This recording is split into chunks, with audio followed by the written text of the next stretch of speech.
Hello friends मो channel को आपण मानक स्वागत करुच्ची। आज आम पालंग सागर उपकारिता विषय आलोचना करवा। चलतु भिडियोटी को स्टार्ट करवा। पालंग सागर vitamin A, E, K, vitamin B2, iron, copper, calcium, magnesium, protein, fibre, phosphorus, zinc एसबू प्रचुर परिमाण रही थाए। आपण माने स्किन रो सेल को डेवलप करने को चाहूले प्रतिदिन पालंग जूस पियंतु। यह नख चुटी को मजबूत करिथाए, त्वचा को सुंदर करिथाए। पालंग साग खाइले शरीर विषाक्त पदार्थ बाहर करदिए।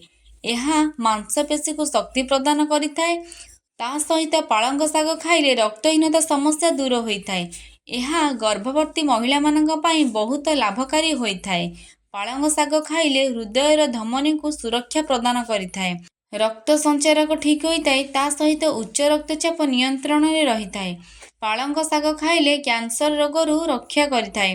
पालंग साग खाइले मेमोरी पावर बढ़िथाए। आपणकर कोष्ठकाठिन्य समस्या थिले पालंग सागर जूस पियंतु। यह बहुत लाभकारी होइथाए। वीडियोटी भल लगिले चैनल को लाइक करिवे, कमेंट करिवे।